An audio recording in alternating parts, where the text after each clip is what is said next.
कि हम और आप जो जी रहे हैं ये कलयुग है, और कलयुग केवल हरि गुण गाहा।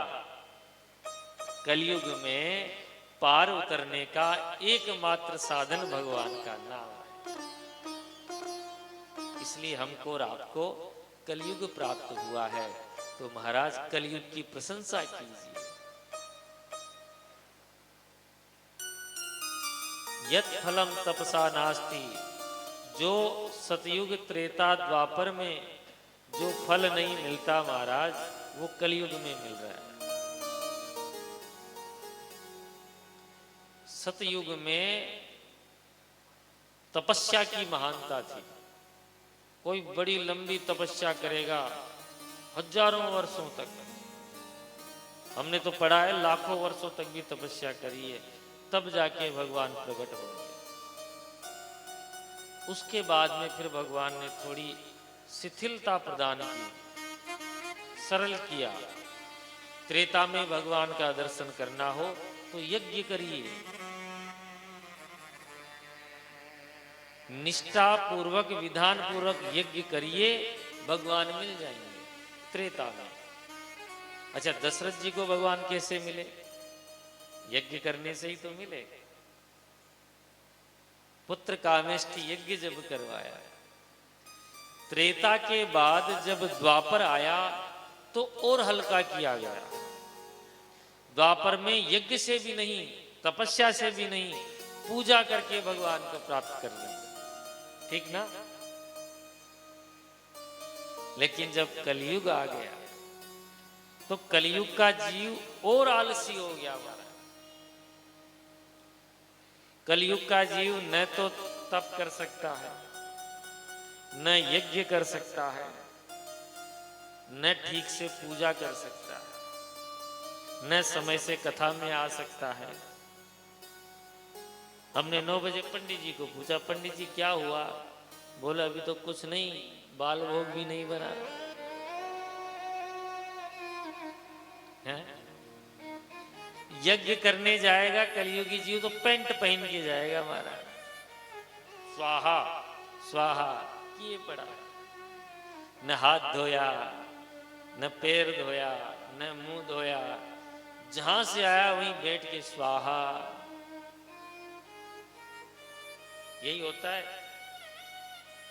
हमने तो देखा इसलिए बताया। हमारा लोगों के यहाँ जाते हैं, कोई भी मेहमान आया, आओ आओ फूफा जी आ गए, फूफा जी आ गए, सर को थोड़ा सा, फूफा जी आए बेटे स्वाहा। आप में से कोई फूफा जी हो तो नाराज मत हो ना महाराज। कलयुग में जीव व्रत करता है। एक स्थान पे हम लोग गए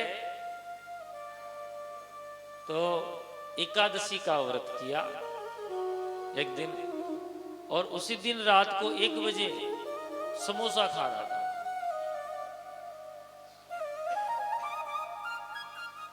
मैंने पूछा भैया आपने तो एकादशी करी? अरे बोले 1 बज गए, एकादशी खत्म, एकादशी खत्म, अब तो खाने का टाइम हो गया। 12 बज गई, तारीख चेंज हो गई।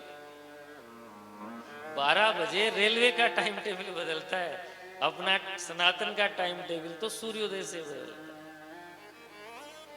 तो कलयुगी जीव न तप कर सकता है, न यज्ञ कर सकता है, न पूजा कर सकता है। तो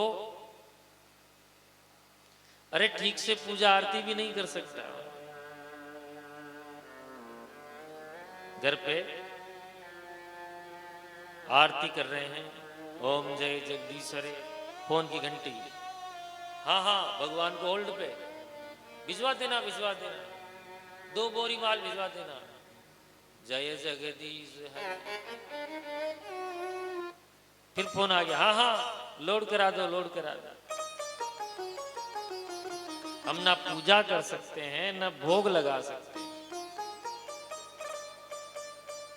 ये हमने देखा है प्रत्यक्ष, और आपने भी देखा होगा।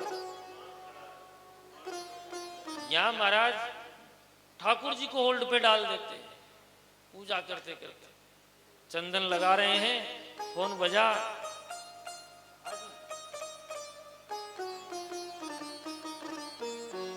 ये तो पूजा की बात हो गई। आप लोग घर में ठाकुर जी रखते हैं, ठीक से भोग भी नहीं लगा पाता। भोग क्या लगाएंगे? आज तो मालपुए खाने का बड़ा मन कर रहा है। मन किसका कर रहा है? अपना। ठाकुर जी को भोग लगाओ और दिखाएंगे और सब खा जाएंगे। भगवान के भाव से भोग नहीं लगाते, अपने भाव से भोग लगाते।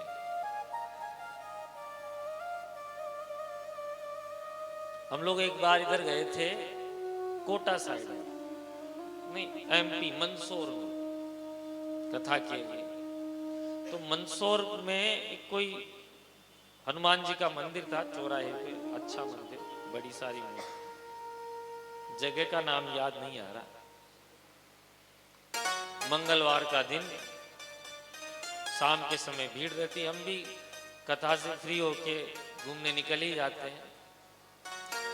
पंडित जी और हम जा रहे थे, हम भगवान के दर्शन हुए तो हमारा मन हुआ भाई चलो यहाँ खड़े होके हनुमान चालीसा के पाठ कर लिए। एक सेठ जी आए, कम से कम 2-1 किलो तो लड्डू होंगे मोतीचूर के। अब आगे भीड़ लग रही, क्योंकि सड़क किनारे जो मंदिर होता है ना, छोटा मंदिर होता है।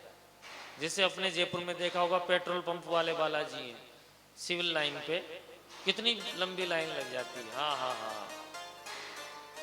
अब वो पीछे से प्रसाद के लिए खड़ा, हमारी दृष्टि गई, पंडित जी को क्या प्रसाद चढ़ाओ, प्रसाद चढ़ाओ। पंडित जी ने डब्बा हाथ में लिया, अब भीड़ तो हो ही रही थी, जल्दबाजी थी, टेढ़ा किया तो उसमें से 1.5 किलो लड्डू नीचे बगू ने वापस दे दिया। उसने देखा, ले लिया, पूरा ले लिया, लूट मचा रखी है।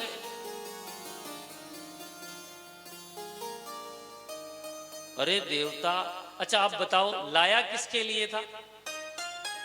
हनुमान जी के लिए। तो हनुमान जी ने ले लिया? नहीं, वो खुद के लिए लाया था। हनुमान जी को तो केवल दिखाने लाया था। ये क्या है? ये जीव हनुमान जी को दिखाने के, अच्छा केवल दिखाएगा, खाइएगा मत, केवल देखिएगा।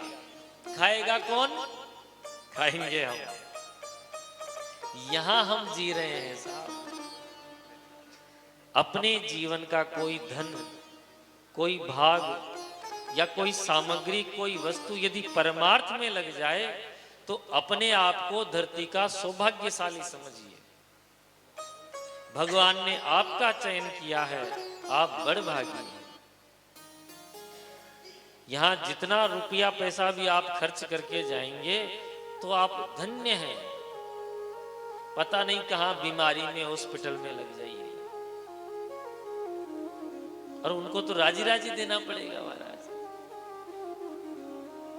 कोई डिस्काउंट भी नहीं है।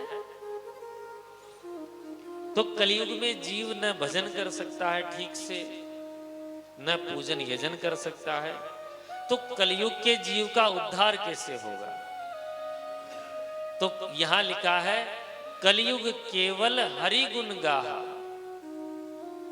गावत नर पावही भव था। देखिए,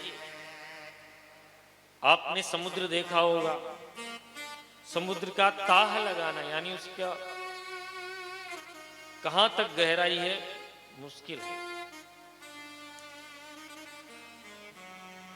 लेकिन इस भव सागर का ताह लगाया जा सकता है। कैसे? भगवान के नाम से। और केवल था ही नहीं लगाया जा सकता, था लगाने के बाद नाम लेत भव सिंधु सुखाही। कितनी अच्छी बात है महाराज।